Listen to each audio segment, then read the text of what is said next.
menjadi moderator juga Bapak Ibu dalam acara hari ini. Sebelum itu kita perkenalkan terlebih dahulu, beliau adalah sosok luar biasa. Dalam kegiatan sosialisasi ini, beliau bernama Bapak Putut Sri Muljanto, yang mana saat ini beliau merupakan Direktur Operasi dan Komersial dari PT Pelabuhan Indonesia 3 Persero. Dan sebelumnya beliau juga memiliki dari pengalaman yang luar biasa sekali Bapak Ibu semuanya, pernah menjabat sebagai Direktur Utama dari PT Terminal Peti Kemas Surabaya dan menjadi Komisaris dari PT Pelindo Daya Sejahtera. Beliau juga pernah menjadi salah satu penggagas pengembangan pelabuhan dan kawasan industri. Boleh kita terlebih dahulu sapa yang sudah hadir, narasumber kita yang luar biasa, Bapak Putut. Selamat pagi Pak Putut. Pagi, Mbak. Pagi Bapak. Pagi. Bagaimana kabarnya Pak Putut? Alhamdulillah, luar biasa. Sehat ya Bapak? Alhamdulillah, luar biasa. Baik, sudah siap Bapak untuk bisa memberikan pemaparan materi di pagi hari ini? Oke. Siap, baik. Langsung saja kepada Bapak Putut Sri Muljanto, kami persilakan.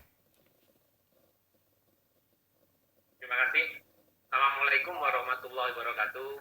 Yang saya hormati Pak Arif Suartono, dan terutama PT Pelabuhan Indonesia 2 sekaligus Ketua OC Integrasi BUMN Layanan Pelabuhan. Rekan-rekan saya Pak Ridwan Sani, Direktur Operasi Pelindo 1, Pak Hanif, Direktur Operasi Pelindo 2, Ibu Rima, Direktur Komersial Pelindo 2, dan Pak Haji, Direktur Operasi Komersial Pelindo 4.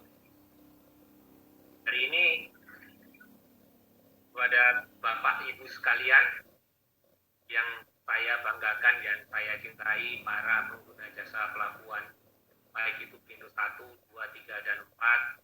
Terima kasih. Saya lihat sudah ada 1.600 ini yang ikut di partisipasi di virtual ini. Untuk yang di Zoom, menyempatkan diri untuk mengikuti acara sosialisasi kepada pengguna jasa mengenai rencana integrasi yang akan dilaksanakan tanggal 1 Oktober 2021.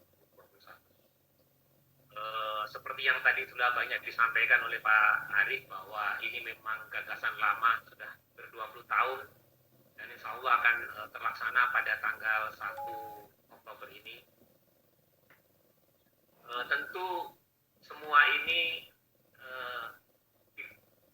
dilakukan untuk memberikan layanan terbaik kepada customer. Ujungnya itu yang nantinya diharapkan dari program integrasi ini.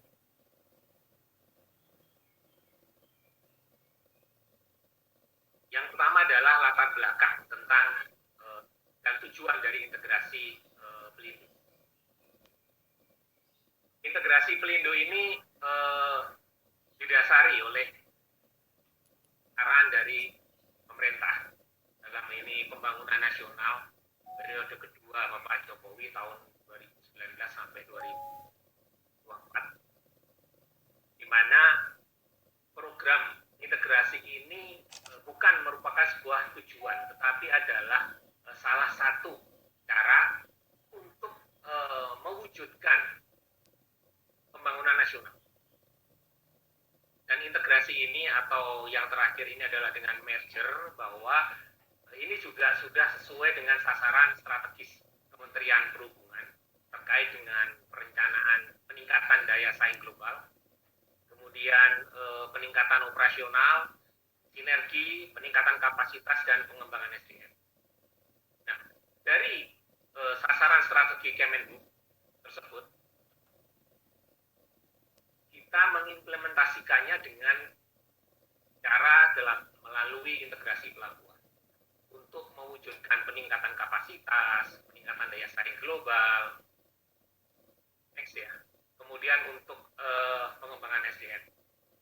Di samping itu, program integrasi pelabuhan ini juga sejalan dengan prioritas dari Kementerian BUMN untuk inovasi model bisnis, dan kemudian untuk peningkatan ekonomi dan social value untuk Indonesia.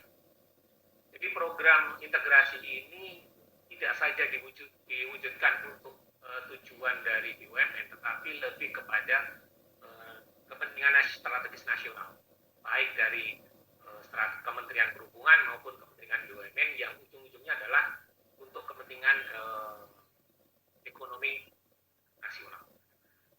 Jadi merger bukan tujuan, integrasi bukan tujuan, tapi cara untuk bagaimana kita bisa mewujudkan rencana pembangunan, implementasi pembangunan nasional yang kita dapat meningkatkan daya saing, peningkatan operasional, dan peningkatan kapasitas di pelabuhan. Next.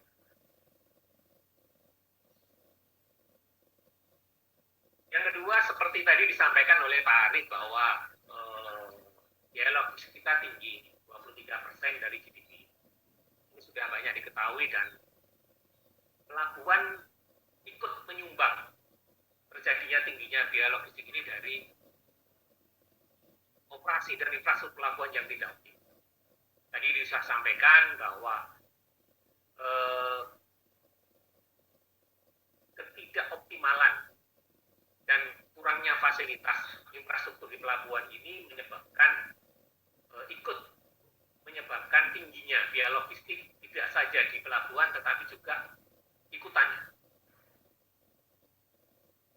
Nah, harapannya adalah dengan kita ini menjadi satu, dengan integrasi, maka biaya pelabuhan atau biaya logistik akan menjadi turun. Contoh tadi disampaikan turnaround voyage kapal dari Surabaya atau dari Jakarta ke Papua. Hari ini 42 sampai 49 hari. Bagaimana kita bisa mengurangi waktu turnaround voyage kapal ini tidak 6 atau 7 minggu ke Papua tetapi menjadi 5 minggu. Ini yang memerlukan dukungan dari Bapak Ibu sekalian. Jadi harapan kita dengan adanya integrasi ini, maka pelabuhan menjadi lebih efisien, infrastrukturnya lebih bagus, dan optimal dapat memberikan layanan kepada Bapak Ibu sekalian. Kapal tidak menunggu atau terlalu lama di pelabuhan, tetapi kapal lebih lama berada di layar. Nah, harapan dengan integrasi ini akan ada mengurangi biaya-biaya inventory yang cukup besar, mencapai 8,9% terhadap total biaya logistik. Jadi kelancaran kegiatan operasi dan infrastruktur di pelabuhan ini akan berpengaruh terhadap aktivitas lain, baik itu di darat, di laut, maupun inventory. Next. Kemudian penggabungan dari pelabuhan Pelindo ini diharapkan akan meningkatkan konektivitas. Hari ini Bapak Ibu sekalian ketahui bahwa kita ini terpisah-pisah, Pelindo 1 sendiri, 2 sendiri, 3 sendiri, 4 sendiri dengan sistem tersendiri, dan Bapak akan berhubungan dengan manajemen tersendiri di 4 pelabuhan. Nah, konektivitas kurang lancar, kurang optimal, karena tidak terjadi interkoneksi yang baik di antara satu aktivitas di pelabuhan satu dengan pelabuhan yang lain. Harapannya dengan Pelindo terintegrasi, maka kita akan bisa mempercepat standarisasi pelabuhan, kedalaman pelabuhan, kemudian sistem operasi terminalnya, kemudian adanya kapasitas pelabuhan yang sama, umpamanya nih dengan kedalaman yang sama di semua pelabuhan.